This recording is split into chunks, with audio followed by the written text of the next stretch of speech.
নমস্কার, আজ আমি চলে এসেছি তোমাদের সামনে চিকেনের একটি রেসিপি নিয়ে। তো সেই চিকেনের রেসিপিটা তৈরি করার জন্য এখানে চিকেনের পিসগুলো বেশ আমি বড় বড় করে কেটে নিয়েছি।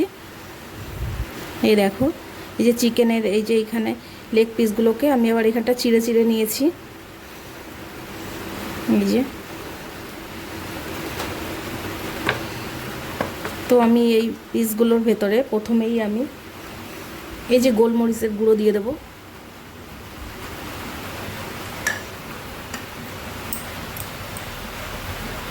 তারপরে আমি দিয়ে দেবো পরিমাণ মতো লবণ। তারপরে দিয়ে দিচ্ছি এখানে পাতিলেবুর রস আছে, পাতিলেবুর রস। তারপরে আমি খুব ভালো করে এই উপকরণগুলোকে মাখিয়ে নেব। এই উপকরণগুলো মাখিয়ে আমি 30 মিনিট আমি রেখে দেব। 30 মিনিট পর আমি আবার ফিরে আসছি।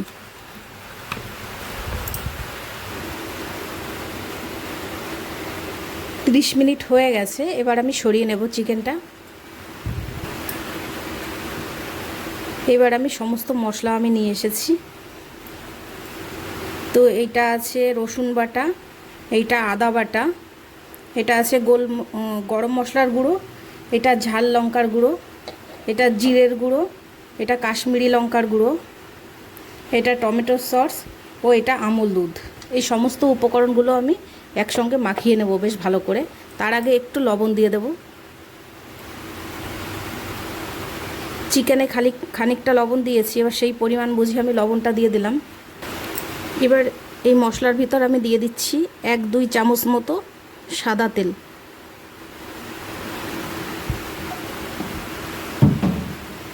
এবার আমি খুব ভালো করে আমি মশলাটা মাখিয়ে নেব।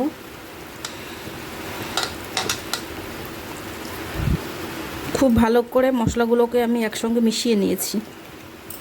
এবার এইখান থেকে না খানিকটা মশলা আমি তুলে রেখে দেব। এইটুকু মতো মশলা আমি তুলে রেখে দিলাম। তারপরে এই যে ম্যারিনেট করা যে চিকেনগুলো আগে রেখেছিলাম, সেই চিকেনগুলো এর ভিতরে আমি সব ঢেলে দিয়ে দেব।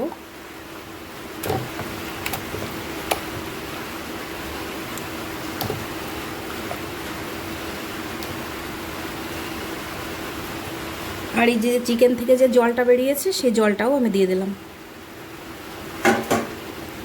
এবার খুব ভালো করে মশলাগুলোকে ভালো করে মাখিয়ে নেব।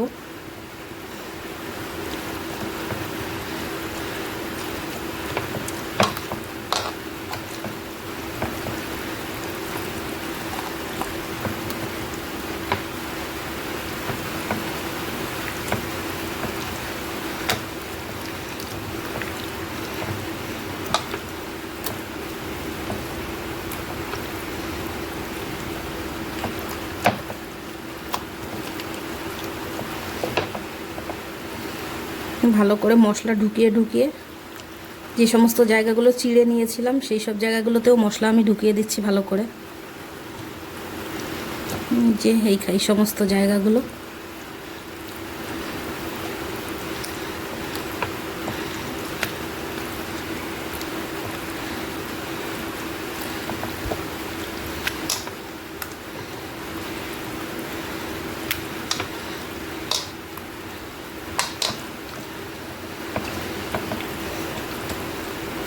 খুব সুন্দর করে আমি মাখিয়ে নিলাম। এবার এই মশলাটা মাখিয়ে রেখে আমি 2-3 ঘন্টা আমি ফ্রিজে রেখে দেব। এটা আরও বেশি টাইম রাখলে আরও বেশি ভালো হয়, কিন্তু আমার এত অতটা টাইম নেই। মানে চিকেনটা আনা হয়েছে খুব দেরি করে, তার জন্য আমি 2-3 ঘন্টা রেখে দেব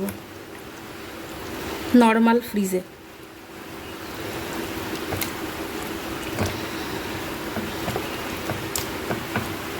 তারপর 2-3 ঘন্টা পরে আবার ফিরে আসছি। 3-4 ঘন্টা হয়ে গিয়েছে। এবার আমি রান্নাটা শুরু করব। আমি গ্যাস জ্বালিয়ে একটা ফ্রাই প্যান বসিয়ে নিয়েছি, আর এখানে আমি সাদা তেল দিয়েছি। সাদা তেলটা ভালো করে আমি চারি সাইডে লাগিয়ে নেব। আর খুব ভালোভাবে ফ্রাই প্যানটা গরমও হয়ে গেছে।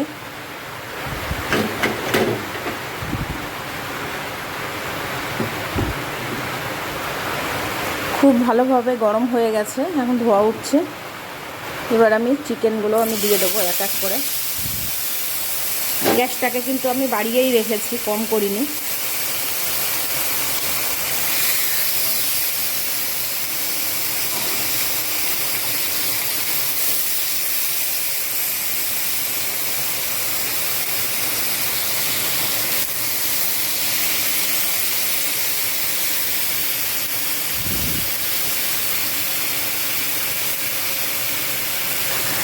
গ্যাসটাকে কিন্তু আমি বাড়িয়েই রেখেছি।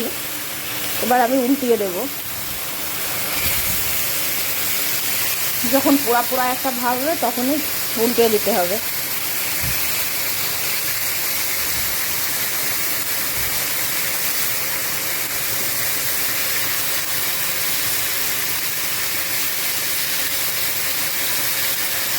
এবার আর এক সাইড আমি উল্টে দিয়েছি। এবার এই সাইডে যে পোড়া পোড়া যে অংশটা আছে, সেই অংশটার ভেতরে আগে থেকে যে মশলাটা রেখেছিলাম সেই মশলাটা আমি ব্রাশ করে দেব।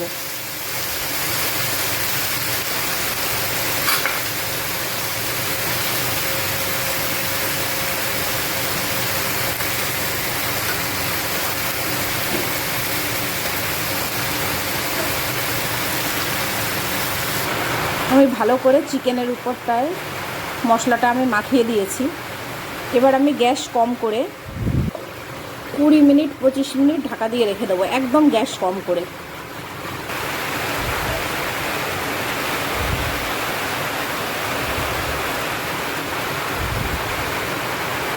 পঁচিশ থেকে 30 মিনিট আমি ঢাকা দিয়ে রেখেছিলাম। এই যে এটাকে আমি বন্ধ করে দিয়েছিলাম, এখানে একটা ছিদ্র আছে, সেটা বন্ধ করে দিয়েছিলাম। এবার আমি তুলে নিচ্ছি ঢাকনাটা।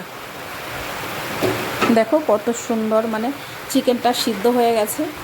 লেগ পিসের থেকে এখান থেকে হাড়টা বেরিয়ে গেছে, ও পুরো তেল ছেড়ে দিয়ে পুরো শুকিয়ে গেছে চিকেনের জলটা। এবার আমি উল্টিয়ে দেবো।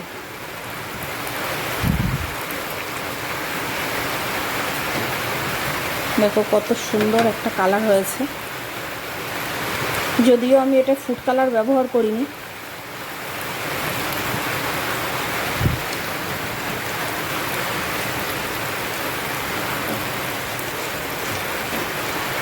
ফুড কালার ব্যবহার করলে আরও সুন্দর কালার হতো। কত সুন্দর একটা পোড়া পোড়া ভাব হয়েছে, আর বেশ সিদ্ধও হয়ে গেছে। প্রায় 40-45 মিনিট আমি প্রায় ঢেকে রেখেছিলাম। বলেছি 20-25 মিনিট, কিন্তু প্রায় 40-45 মিনিট পরে আমি এই ঢাকনাটা খুলে নিয়েছি। চিকেনটা কিন্তু খুব ভালোভাবে সিদ্ধ হয়ে গেছে। এবার এই সাইডে যেরকম একটা পোড়া পোড়া ভাব হয়েছে, এবার এই পাশটাও এরকম পোড়া পোড়া হওয়ার জন্য আমি গ্যাসটাকে একটু বাড়িয়ে দিয়ে মিনিট 5 মতো রাখবো, তারপরেই আমি নামিয়ে নেব। এবার আমি নামিয়ে নিচ্ছি।